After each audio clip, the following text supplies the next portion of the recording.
pessoal, hoje a gente continua a leitura da Eneida, do Virgílio, com o canto 9. E lembrando que para quem quiser acompanhar esse projeto de leitura, assistir aos vídeos anteriores e também aos próximos, aqui na descrição desse vídeo tem um link com a playlist da Eneida. No canto anterior, o canto 8, a gente acompanhou o Enéas indo buscar reforços, buscar alianças nas cidades de Palantéia e de Ágila, porque existiam então inimigos se armando contra ele, então o Enéas tinha que fortalecer o seu exército, porque não conseguiria vencer esses inimigos sozinho. Lembrando que esses inimigos eram então chefiados por Turno, que era o governante dos Rútulos. E o canto de hoje, o canto 9, começa com o Enéas no meio do caminho para a cidade de Ágila, para tentar conseguir mais aliados. E nesse momento a deusa Juno pede para que a deusa Íris fosse até Turno, o inimigo do Enéas e dos troianos, avisar que o acampamento dos troianos estava com menos gente, e principalmente sem o comando do Enéas, e esse momento seria muito oportuno para o Turno atacar esse acampamento dos troianos, porque ele estava então enfraquecido, com menos gente nesse lugar. Íris vai então até Turno e dá esse recado da deusa Juno para ele, e depois de falar ela abre as asas e vai embora, fazendo Turno ter a certeza de que aquele tinha sido um recado divino, e começa então a se organizar imediatamente para um ataque ao acampamento dos troianos. Turno vai então até o rio para se purificar e pedir a proteção dos deuses na batalha que logo aconteceria, e logo então começa a organizar os exércitos para atacar o acampamento dos troianos, lembrando que o Enéas não estava nesse acampamento, porque ele tinha ido buscar aliados para os troianos, ele estava viajando então para buscar aliados, e assim como o Enéas buscava aliados, Turno também já tinha reunido os seus povos aliados. E o Virgílio compara o exército que o Turno tinha reunido às águas do rio Ganges, na Índia, e também às águas do rio Nilo, no Egito. Ou seja, ele quer nos dizer com isso que esse exército reunido por Turno era muito poderoso, assim como são as águas desses dois rios. E enquanto isso, no acampamento dos troianos, de uma das torres de vigilância que ajudava a proteger aquele acampamento, um guerreiro chamado Caico, que fazia a vigília naquele momento, avista o exército de Turno se aproximando e logo dá o sinal para os companheiros troianos para que eles ficassem preparados, porque logo eles enfrentariam então um ataque desse exército inimigo. Caico instrui os companheiros para que eles lutassem de dentro dos muros do acampamento, atirando de arco e flecha para se protegerem, e para que eles não fossem lutar do lado de fora do acampamento, em campo aberto, porque o Enéas tinha dado precisamente essa instrução para eles se defenderem caso eles fossem atacados, e deixou bem claro que eles não eram para sair para lutar em campo aberto, porque se eles saíssem seria uma manobra muito perigosa, e eles provavelmente teriam então muitas perdas nessa batalha. E enquanto isso, o Turno para o seu exército e avança só com 20 cavaleiros, e então dispara uma flecha em direção ao acampamento dos troianos, esperando que os troianos reagissem para começar então as lutas, mas os troianos simplesmente não reagem, eles ficam em silêncio dentro do acampamento, protegido então pelos muros que circundavam esse acampamento, e esse silêncio dos troianos deixa o Turno com muita raiva dessa inação, e também fica se questionando o que ele deveria fazer para que os troianos reagissem e saíssem da proteção desses muros do acampamento para lutar em campo aberto. Turno então tem a ideia de colocar fogo nos navios dos troianos que estavam na água do lado de fora dos muros do acampamento, e com isso ele queria atrair os troianos para que eles saíssem então desse acampamento e lutassem em campo aberto, e assim seria mais fácil para o Turno de derrotar os troianos. Mas quando os guerreiros do Turno colocam fogo nesses navios, acontece algo surpreendente, porque esses navios simplesmente não queimam. Isso porque eles eram feitos da madeira das árvores de um bosque sagrado que pertencia à deusa Cibele, bosque esse que ficava nas proximidades de Troia, e quando os troianos estavam fugindo da cidade, a deusa Cibele ficou com muita pena deles e pediu para o deus Júpiter que os navios que fossem feitos com essa madeira nunca se destruíssem, que fossem navios então indestrutíveis. Mas como a gente sabe muito bem, acompanhando o enredo da Eneida, vários desses navios feitos com essas árvores sagradas foram sim destruídos e afundados durante a viagem. Isso porque o deus Júpiter só concordou que esses navios ficassem indestrutíveis quando os troianos chegassem na Itália. Então na viagem até lá eles eram navios completamente normais que podiam ser destruídos a qualquer momento pelas forças da natureza. Mas como os troianos já tinham chegado na Itália, Júpiter então cumpre essa promessa feita para a deusa Cibele e os navios ficam indestrutíveis, e com essa promessa cumprida, a deusa Cibele consegue afastar as chamas então que destruiriam esse navio, impedindo essa destruição. E nesse momento, uma voz é ouvida vinda dos céus e assusta tanto os troianos quanto os rútulos. E essa voz dizia que os troianos não eram para tentar impedir a destruição desses navios, porque eles não seriam destruídos, porque eram então feitos com a madeira sagrada da deusa Cibele. E depois disso acontece algo ainda mais surpreendente, porque as cordas que seguravam esses navios simplesmente se rompem e os navios se transformam em ninfas do mar, para o espanto dos troianos e também dos rútulos. Mas o único que não se surpreendeu com aquela transformação dos navios foi o Turno, e para acalmar os guerreiros do exército dele, que estavam bastante assustados com aquela transformação de navios em ninfas, Turno distorce a situação e diz que aquilo era algo desfavorável aos troianos e favorável aos rútulos, dizendo que tinha sido um sinal do deus Júpiter de ódio contra os troianos, que tinha transformado os navios deles em ninfas para que os troianos não pudessem então fugir pelo mar e escapar do ataque dos rútulos. E Turno também diz que aquilo tinha sido um sinal do destino de que os rútulos deveriam punir os troianos pelo Enéas ter roubado a Lavínia, sendo que o Turno não tinha nenhum relacionamento com a Lavínia e nem o Enéas, mas o Turno então já se considerava esposo dela, merecedor de ser o esposo dela, mesmo sem ter casado com a Lavínia. Turno então manda que os guerreiros dele atravessassem o fosso que circundava o acampamento dos troianos, protegendo esse acampamento, e colocassem fogo no acampamento. E também se gaba por ter um exército muito grande e muito poderoso, mas no meio do caminho acaba desistindo desse ataque com fogo e pede então que os guerreiros voltassem e descansassem, porque já estava anoitecendo e Turno então estava bastante cansado e queria descansar, e convida todos os guerreiros a fazerem o mesmo. Mas os rútulos não vão embora para descansar. Eles ficam ali mesmo, perto do acampamento troiano, cercando esse acampamento, e então se revezam nessa tarefa de vigiar o acampamento, enquanto que uns vigiavam, outros bebiam bastante vinho, e logo então anoitece e esses guerreiros começam pouco a pouco a adormecer. E enquanto isso, os troianos de dentro do acampamento começam a reforçar os muros que protegiam o acampamento, porque eles sabiam muito bem que poderiam ser atacados a qualquer momento, inclusive de surpresa, e precisavam estar preparados quando fossem atacados. E mais tarde, já à noite, dois rapazes troianos bastante próximos, chamados Niso e Euríalo, faziam a vigília. Eles estavam então no turno de vigília para proteger o acampamento troiano e conversavam bastante sobre essa situação de cerco que eles estavam enfrentando. Um desses rapazes, chamado Niso, comenta que ele estava muito irritado com a inércia dos rútulos, que estavam lá fora sem fazer nada,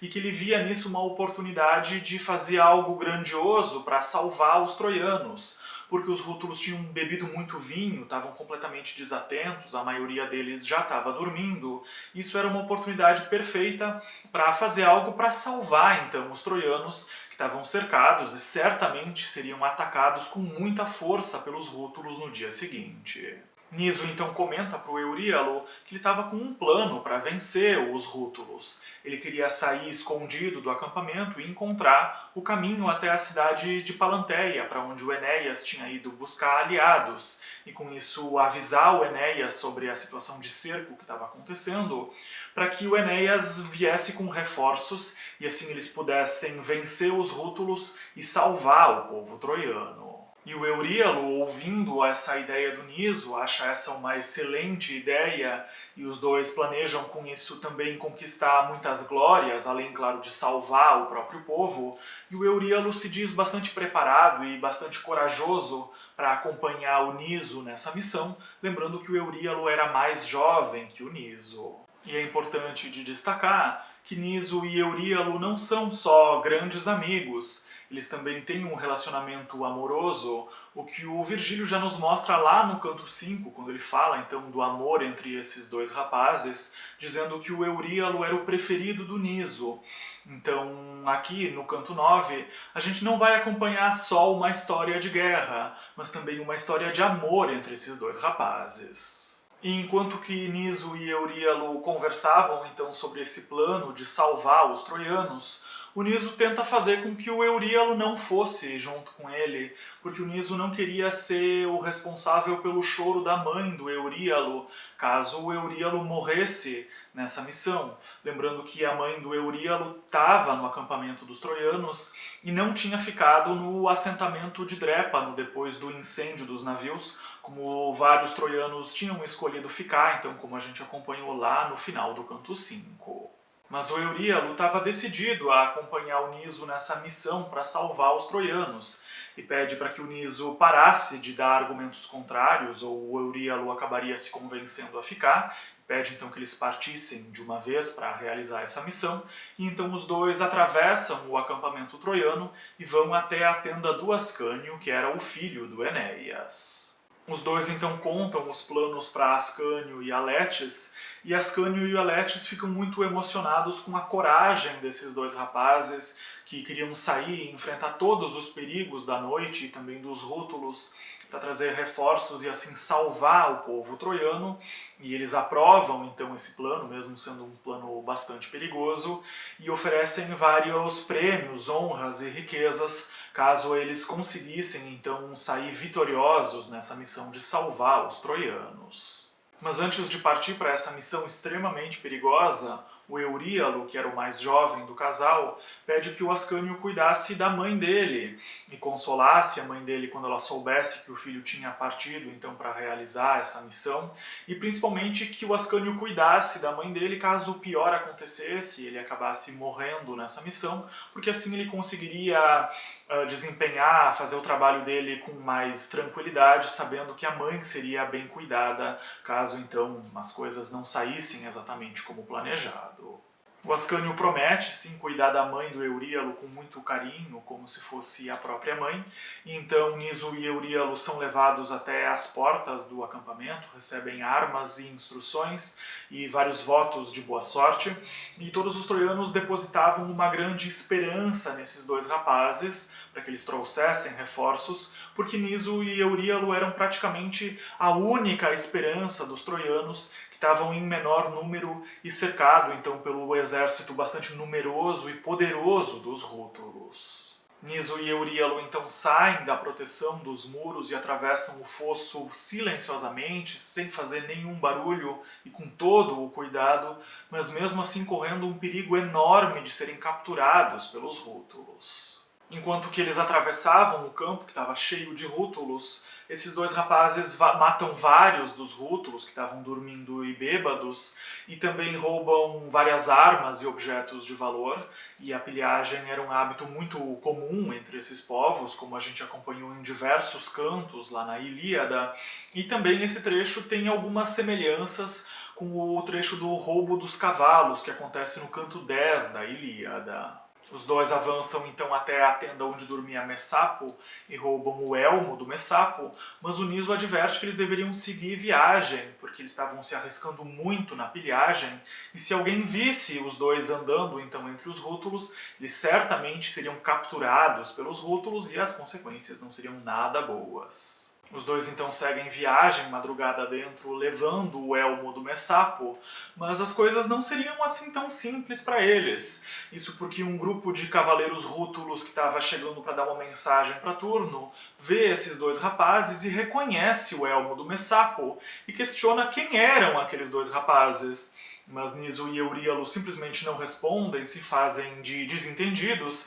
e apuram o passo, mas acabam sendo seguidos por esses cavaleiros rútulos. E nessa fuga, os dois rapazes acabam se separando sem querer. Isso porque o Niso consegue fugir mais rápido do que o Euríalo, e quando ele se dá conta ele estava sozinho. E começa então a entrar em desespero, se questionando onde que estava o Euríalo, e para tentar achar ele, o Niso começa a fazer o caminho de volta, seguindo as próprias pegadas para tentar encontrar o Euríalo. Mas então o Niso escuta o barulho de alguns cavalos e vê que o Euríalo tinha sido capturado pelos rútulos em uma clareira sem qualquer chance de fugir, e fica desesperado e faz então uma prece para a lua, pedindo então ajuda para salvar o Euríalo das mãos dos rútulos. E tentando salvar o Euríalo, o Niso dispara uma flecha contra os guerreiros rútulos e acerta um deles em cheio, e os rútulos ficam assustados sem saber de que direção que vinha aquele disparo, e nesse meio tempo o Niso dispara mais uma vez e acerta mais um guerreiro rútulo em cheio. Mas os rútulos, como não conseguiam ver de onde que vinha aquele disparo, decidem matar o Euríalo como forma de vingar os companheiros mortos. E nesse momento o Niso dá um grito de desespero e acaba sem querer revelando a própria localização, e é então capturado pelos rútulos, e pede que os rútulos matassem ele e não o Euríalo, argumentando que o Euríalo era completamente inocente e que todos os disparos tinham sido feitos por ele,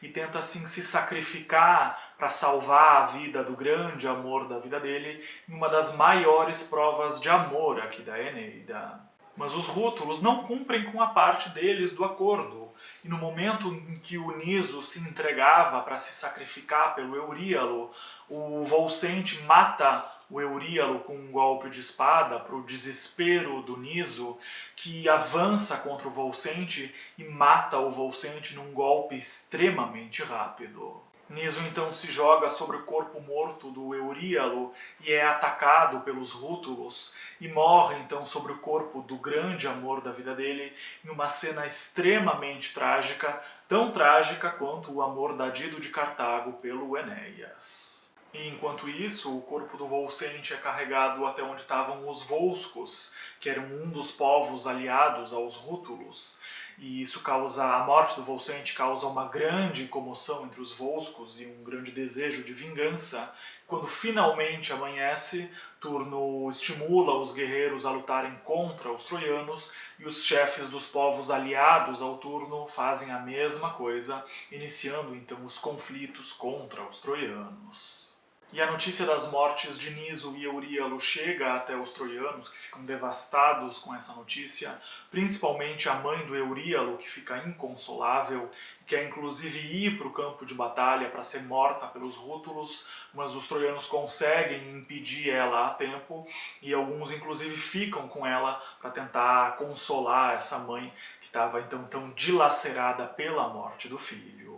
Iniciam então os combates entre esses povos, com os troianos tentando a todo custo defender o acampamento dos ataques que eram lançados pelos rútulos, principalmente ataques lançados em formação de tartaruga. E no meio daquele combate tão violento e barulhento, o Ascânio, o filho do Enéas, mesmo ainda sendo muito jovem e sem ter idade para lutar, decide fazer alguma coisa para ajudar o próprio povo e pede então a ajuda do deus Júpiter, e dispara uma flecha que atinge em cheio um inimigo chamado Numano, e esse tiro é celebrado entre os troianos. E nesse momento, o deus Apolo, que observava os conflitos, desce até a terra disfarçado como o preceptor do Ascânio, parabeniza ele pelo disparo, mas também pede para que o Ascânio se recolhesse, porque ele ainda era muito jovem para lutar, ainda não tinha idade para isso, e se continuasse lutando ele corria um grande perigo. Depois de dizer isso, ele simplesmente desaparece,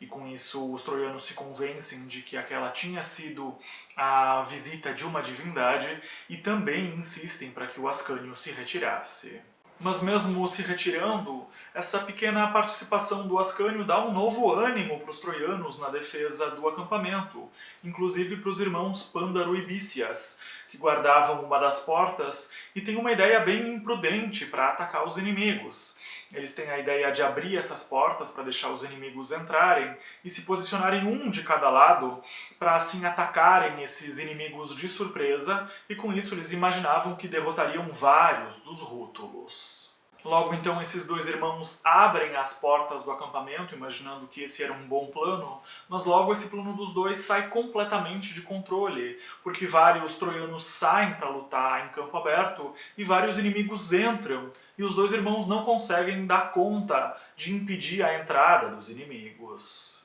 Inclusive o Turno, que era o comandante dos rútulos, fica sabendo da abertura dessas portas e corre para entrar no acampamento dos troianos, e logo derrota um dos irmãos, o Bícias, fazendo com que o Pândaro fosse socorrer o irmão e abandonasse o posto, e assim permitisse a entrada de vários outros inimigos, para o desespero dos troianos, que não conseguiam mais conter a entrada de rútulos e estavam desesperados, principalmente com a presença do Turno dentro do acampamento. Mas Turno, completamente cego de ódio, também calcula mal a estratégia dele e não se dá conta de que ele poderia ser cercado pelos troianos dentro desse acampamento, e entra lá sem nenhuma estratégia de trazer mais rútulos para dentro do acampamento. E quando os troianos finalmente conseguem conter a entrada de inimigos, o Turno estava completamente sozinho dentro do acampamento dos troianos e também completamente cercado de inimigos. Inclusive, um dos troianos percebe que o Turno estava dentro do acampamento sozinho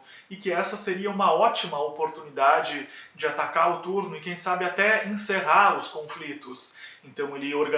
se organiza junto com os outros companheiros troianos para atacar o Turno. E é só nesse momento que o Turno percebe que estava sozinho e cercado pelos troianos dentro do acampamento do inimigo. E completamente em desvantagem, a única alternativa que sobrava para o Turno era fugir, porque não adiantava ele lutar, porque ele estava sozinho, cercado então de inimigos, e o Turno consegue escapar do acampamento troiano, se atira no rio Tibre e se deixa levar pela correnteza daquele rio para longe do acampamento troiano, e assim consegue voltar para o meio dos rútulos, e assim, no meio da batalha, termina o canto 9. Esse então foi o canto de hoje, e no próximo vídeo a gente vai acompanhar as consequências dessa batalha e principalmente se o Enéas vai conseguir chegar a tempo no acampamento troiano para salvar esse acampamento de uma catástrofe completa. Esse então foi o vídeo de hoje, muito obrigado pela companhia de vocês e a gente se vê de novo no canto 10.